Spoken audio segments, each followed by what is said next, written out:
Greyscale கோட்டையின் சக்தி என்னுள் இருக்கும் சக்தியே. என்ன ஒரு ஹீமன் கார்ட்டூனோட டைலாக் கேட்காம நம்ம சின்ன வயசுல வளர்ந்து வந்திருக்கவே மாட்டோம். இப்ப இருக்க 2K கிட்ஸ்க்கு எப்படி அவங்க, ஆனா அந்த 90s கிட்ஸ் 90s கிட்ஸோட ஒட்டி பிறந்த இந்த இயர்லி 2K கிட்ஸ் இருப்பாங்கல்ல, 2001 2 3 இந்த மாதிரியான கிட்ஸும் அப்ப போன்லாம் கிடையாது. ஸ்கூல் விட்டு வந்தா கார்ட்டூன் தான். அம்மா கிட்ட சண்டை போட்டு ரிமோட் வாங்கி நம்ம ஏகப்பட்ட கார்ட்டூன்ஸ் நம்மளோட சைல்ட்ஹுட்ல பார்த்திருப்போம். ஆனா அதுல எல்லாமே நம்மளோட ஃபேவரட்டா இருந்திருக்கும். அந்த மாதிரியான ஃபேவரட் கார்ட்டூன்ஸ்ல எனக்கு மட்டும் இல்லாம இந்த வீடியோ பார்த்துட்டு இருக்க உங்கள நிறைய பேருக்கு ஒன் ஆஃப் த ஃபேவரட் கார்ட்டூனா இந்த ஹீமன் கார்ட்டூன் தான் இருந்திருக்கும். இந்த கார்ட்டூனை பார்த்துட்டு கிரிக்கெட் பேட் எடுத்து அதை வானத்தை நோக்கி மேல தூக்கி கிரேஸ்கல் கோட்டையின் சக்தி என்னுள் இருக்கும் சக்தி அப்படின்ற மாதிரி சின்ன வயசுல எல்லாருமே இந்த சைடே பார்த்திருப்போம். ஹீமனா மாறதுக்கும் ட்ரை பண்ணிருப்போம். அப்படியே அந்த ஒரு He Man the master of the universe இந்த ஒரு கார்ட்டூன் பத்தி நிறைய பேருக்கு தெரியாத விசித்திரமான ஆச்சரியமான ஃபேக்ட்ஸ் எல்லாம் இந்த வீடியோல மொத்தமா பார்க்க போறோம். கார்ட்டூன் ஃபேன்ஸ் வீடியோவை ஸ்கிப் பண்ணாம கடைசி வரைக்கும் வாட்ச் பண்ணுங்க. அதுவும் ஹீமன் ஃபேன்ஸ் எல்லாம் கடைசி வரைக்கும் இந்த வீடியோ பாத்தீங்கன்னா என்ன ப்ரோ சொல்ற இவ்வளவு விஷயங்கள் இந்த ஒரு ஹீமன் கார்ட்டூனுக்குள்ள ஒளிஞ்சிருக்கா அப்படின்ற மாதிரியான தாட்ஸ் உங்களுக்கே கொடுக்கும். ரைட் ஓவரா பேசாம வீடியோ ஆரம்பிச்சிடலாமா? இந்த ஹீமன் உருவான ஸ்டோரி செம இன்ட்ரெஸ்டிங்கா இருக்கும். அது என்ன இன்ட்ரெஸ்டிங்கான ஸ்டோரி அப்படின்ற மாதிரி கேட்டீங்கன்னா, பொதுவா அந்த காமிக்ஸ் இல்லனா கார்ட்டூன்ஸ்லாம் வந்ததுக்கு அப்புறமா அது ஹிட் ஆனாதான் அந்த கார்ட்டூன்ஸ்ல வர அந்த கேரக்டரை வச்சு ஆக்ஷன் ஃபிகர்ஸ் எல்லாம் ரிலீஸ் பண்ணி பார்த்திருப்போம். ஆனா அந்த ஹீமனுக்கு அப்படி இல்ல, தலைகீழ உல்டாவா மாதிரி இருக்கும் தான் சொல்லணும். எப்படின்னா ஃபர்ஸ்ட் இந்த மெட்டல் அப்படின்ற இந்த டாக்ஸ் எல்லாம் உருவாக்குற கம்பெனி ஃபர்ஸ்ட் இந்த ஹீமனுக்கான ஆக்ஷன் ஃபிகரை உருவாக்கிட்டாங்க. அண்ட் இது உருவாக்குனதுக்கு அப்புறமா தான் ஏன் ஆக்ஷன் ஃபிகரை வச்சு நம்ம ஒரு கார்ட்டூன் உருவாக்க கூடாது அப்படின்ற மாதிரி அவங்களுக்கு டக்குனு ஒரு ஐடியா வந்திருக்கு. சோ அந்த ஐடியா வச்சு உருவாக்கப்பட்டது தான் இந்த ஒரு ஹீமன் கார்ட்டூன்னே சொல்லணும். அதுவும் இந்த ஹீமன் ஆக்ஷன் ஃபிகரை மெட்டல் உருவாக்கணும்னு ஆசைப்பட்டு உருவாக்கல, அவசர அவசரமா தான் உருவாக்கி இருப்பாங்க. சரியா 1976ல ஸ்டார் வார்ஸ் என்ற ஒரு படம் வருதுங்க. சோ அதுக்கான ஆக்ஷன் ஃபிகர்ஸ் படம் வர்றதுக்கு முன்னாடியே இந்த மெட்டல் கம்பெனி கிட்ட சொல்லி உருவாக்க சொல்லிருக்காங்க. அதுக்கு மெட்டல் போய் வேலையை பாருங்கடா, ஏதோ ஸ்டார் வார்ஸ் ஆமே இந்த படம்லாம் ஓடாது, இதுக்கான ஆக்ஷன் ஃபிகர் செஞ்சு நாங்க நஷ்டத்துல உட்காரணுமா, அதுக்கு நாங்க வேற ஆக்ஷன் ஃபிகர் செஞ்சிருவோம்னு அவங்க அதை கண்டுக்காம விட்டுட்டாங்க. பட் ஸ்டார் வார்ஸ் வந்துட்டு மிகப்பெரிய ஹிட் ஆகுது. ஆனா அப்போ மெட்டல் கம்பெனி இந்த ஸ்டார் வார்ஸ்க்கான டாய்ஸ் செய்யாம விட்டுருப்பானுங்கல்ல, அதை யூஸ் பண்ணி மத்த கம்பெனி எல்லாம் ஸ்டார் வார்ஸ்க்கான டாய்ஸ் செஞ்சு பல பில்லியன் கணக்குல பயங்கரமா வித்துருக்கானுங்க. அவ்வளவு ஸ்டார் வார்ஸ் டாய்ஸ் வந்து வித்து போயிருக்கு. இது மெட்டல் கம்பெனிக்கு பெரிய ஐடியா விழுந்திருக்கு. இந்த மெட்டல் கம்பெனி ஸ்டார் வார்ஸ் படமே ஓடாதுன்னு நினைச்சிட்டு அதுக்கான ஆக்ஷன் ஃபிகர்ஸ் உருவாக்காம இருந்திருக்கானுங்க. பட் அதை வேற கம்பெனி உருவாக்கி பில்லியன் கணக்குல சேல்ஸ் பண்ணனால, இருங்கடா நானும் ஒரு ஆக்ஷன் ஃபிகர் உருவாக்கிட்டு வரேன், அது பசங்களுக்கு எல்லாம் பிடிக்கிற மாதிரி சம தரமா உருவாக்குறேன்னு அவசரமா உருவாக்கப்பட்ட ஒரு கேரக்டர் தான் இந்த ஒரு ஹீமன் சொல்லணும். சோ மெட்டல் கம்பெனி மட்டும் அப்ப ஸ்டார் வார்ஸ்க்கான அந்த ஒரு டாய்ஸ் வித்துருந்தாங்கன்னு வைங்களேன், நம்ம பார்த்திருந்த ஹீமன் கார்ட்டூனே வந்திருக்காதுங்க. நிறைய பேருக்கு இந்த ஒரு விஷயம் தெரியாதுன்னு நினைக்கிறேன். ஹீமன் சீரிஸ்ல நம்ம பார்த்த ஹீமனோட அம்மா எட்டர்னியா அப்படின்ற கிரகத்தை சேர்ந்தவங்க கிடையாது, நம்மளோட பூமியை சேர்ந்தவங்க தான். சோ இன்னும் புரியுற மாதிரி சொல்லணும்னா, ஹீமனோட அம்மா ஒரு நாசா ஆஸ்ட்ரோநாட், மார்லினா அப்படின்றது தான் அவங்க நேம். சோ இந்த மாதிரி நாசா விஞ்ஞானிகள் எல்லாம் சேர்ந்து வேற கிரகத்தை ரிசர்ச் செய்ய போறதுக்காக எட்டர்னியாக்கு போயிருப்பாங்க. பட் அந்த எட்டர்னியா கிரகத்துக்கு போனதுலேயே அவங்க மட்டும் தாங்க உயிர் தப்பிச்சிருப்பாங்க. சோ இப்படி அவங்க எட்டர்னியா கிரகத்துக்கு போயிட்டு அந்த கிரகத்தோட அரசனை காதலிச்சு கல்யாணம் பண்ணிப்பாங்க. சோ அப்படி கல்யாணம் பண்ணனால தான் சாதா மார்லினா குயின் மார்லினாவா மாறி இருப்பாங்க.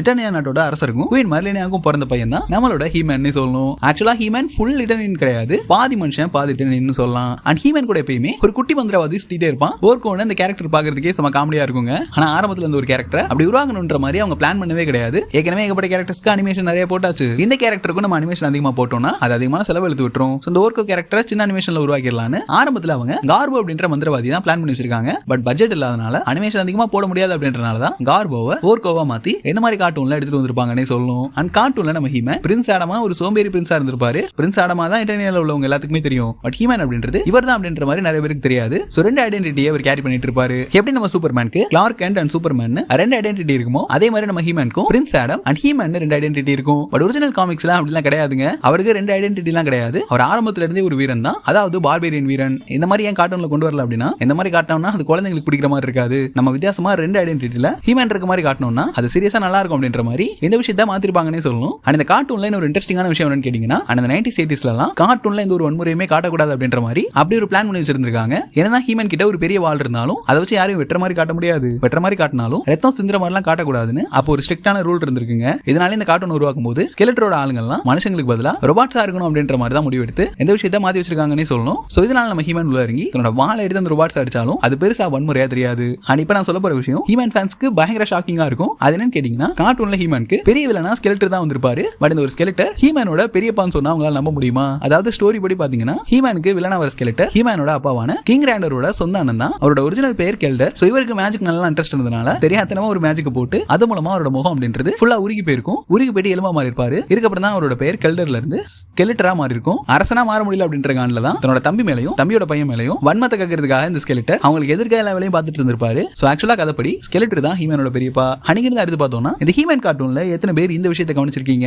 சின்ன வயசுல நம்ம ஹீமன் பார்க்கும்போது ஹீமன் பால மேல தூக்குற அனிமேஷனா இருக்கட்டும், ஆனா ஒரு ஓடுறது குதிக்கிறது இந்த மாதிரியான அனிமேஷன்லாம் என்னடா போட்ட அனிமேஷனே போடுறானுங்க அப்படின்ற மாதிரி தோணிருக்கும். சின்ன வயசுல அதை நம்ம கண்டுக்காம இருந்தாலும் இப்போ அந்த அனிமேஷன் பார்க்கும்போது என்னடா ஒரே மாதிரியான ஃபுட்டேஜா இருக்கு அப்படின்ற மாதிரி நமக்கு தோணிருக்கும். ஆக்சுவலா அதுக்கு பின்னாடி இருக்க ரீசன் என்னன்னு கேட்டீங்கன்னா இந்த ஃபிலிமேஷன் அப்படின்ற கம்பெனி தான் இந்த ஹீமன் சீரிஸ்க்கு அனிமேஷன்லாம் உருவாக்கிட்டு இருந்திருக்காங்க. பட் அவங்க கிட்ட பட்ஜெட் அதிகமா இல்லாதனால ஆரம்பத்துல ஹீமன் பால் எடுக்கிறது, ஆனா அதை வச்சு எனிமீஸ் அடிக்கிறது, குதிக்கிறது, ஓடுறது மாதிரியான இந்த அனிமேஷன்ஸ் எல்லாம் ஸ்டாக் ஃபுட்டேஜா இருக்கும்ல, அதாவது ஆரம்பத்துல எடுத்தது அண்ட் அதை அடுத்தடுத்த எபிசோட்ஸ்க்கும் மொத்தமா போட்டு விட்டுருக்காங்கன்னே சொல்லணும். சோ இதனால தான் நீங்க இந்த கார்ட்டூன் பார்க்கும்போது ஒரே ஃபுட்டேஜ் அடிக்கடி பாக்குற மாதிரி இருந்திருக்கும். அண்ட் சரியா 2000ல தான் சுட்டி டிவி வளர்ந்து வந்துட்டு இருந்துச்சு. சோ அப்படி இருக்கும்போது இந்த ஹீமன் கார்ட்டூனை தமிழ் டப் பண்ணி ஃபர்ஸ்ட் ரிலீஸ் பண்ணதே சுட்டி டிவி தான். ஆனா அவங்க எதிர்பார்க்காத விஷயம், இந்த ஒரு தமிழ் டப்பிங் ஹீமன் கார்ட்டூன் பயங்கரமா அவங்க நினைச்சதை விடையும் ஹிட் அடிச்சிச்சு. அண்ட் கார்ட்டூனோட தமிழ் டப்பிங்ல ஒரு சில விஷயங்களை மாத்திருப்பாங்கன்னே சொல்லணும். ஹீமன் கார்ட்டூன்லயே எது ரொம்ப விசித்திரமான எபிசோட் அப்படின்ற மாதிரி கேட்டீங்கன்னா சீசன் 2ல எபிசோட் 48 எடுத்து பாத்தீங்கன்னா வைங்களேன், ஹீமன் சீரிஸ்லயே இதுதான் பயங்கர எமோஷனலான எபிசோட். அந்த எபிசோட்ல இங்க பாரு ஹீமன் உன்னோட சக்தியை வச்சு ஒரு அப்பாவியை கொண்டுட்டு அப்படின்ற மாதிரி இந்த ஹீமன் சீரிஸோட வில்லன் ஸ்கெலெட்டர் வந்து ஹீமனை நம்ப வச்சிருவான். இதனால நம்ம ஹீமனுக்கு வந்து பயங்கர எமோஷனல் ஆயிடும். நம்ம மக்களை காப்பாற்றணும் தான் வால் எடுத்து ஹீமனா சுத்திட்டு இருக்கோம், பட் நம்மளே தப்பி தவறி ஒரு அப்பாவியை கொண்டுட்டமே அப்படின்ற மாதிரி ஹீமன் பயங்கரமா டிப்ரெஷனுக்குள்ள போயிடுவாரு. இதுக்கப்புறம் இந்த வாளை வச்சு நான் அப்பாவிங்களோட உயிர் எடுக்க கூடாதுன்னு தன்னோட அந்த ஒரு மந்திர வால் இருக்குல்ல, அதே நம்ம ஹீமன் எரிச்சிட்டு ஒரு சாதாரண இளவரசரா மாதிரி திரும்ப கோட்டைக்கே போயிருப்பாரு. சோ அதுதான் ஹீமன் கார்ட்டூன்லயே பயங்கர எமோஷனலான எபிசோட்னே சொல்லணும். அண்ட் அதே மாதிரி நம்ம கார்ட்டூன்ல பார்த்த ஹீமன் அப்படின்ற கேரக்டரை அர்னால்ட் ஷ்வார்ஸ்நெகரை வச்சு தான் உருவாக்கியிருக்காங்க.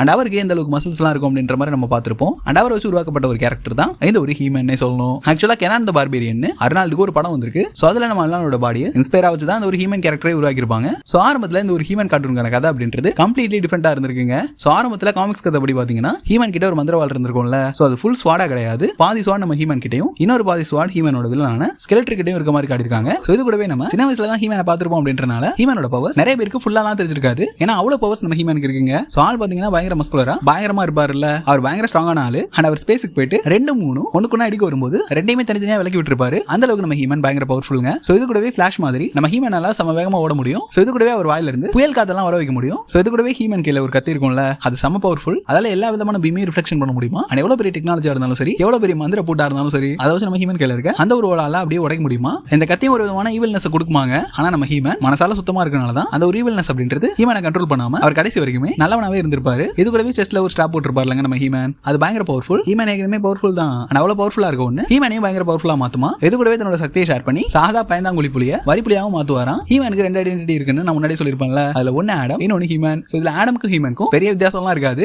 முழுசா ட்ரெஸ் போட்டு இருந்தா ஆடம், ட்ரெஸ் கழட்டி ஜட்டியோட வந்தா ஹீமன்ற மாதிரி தான் இருந்திருக்கும். பட் நமக்கு அப்படி தெரிஞ்சாலும் பட் ஹீமனுக்கும் ஆடமுக்கும் உண்டான டிஃபரன்ஸ் அப்படின்றது படும் பயங்கரமா இருக்குமா. சோ அந்த ஒரு டிஃபரன்ஸை நம்மளால கண்டுபிடிக்க முடியாதான், பட் அங்க உள்ளவங்களுக்கு அது டிஃபரெண்டா தான் தெரியுமா.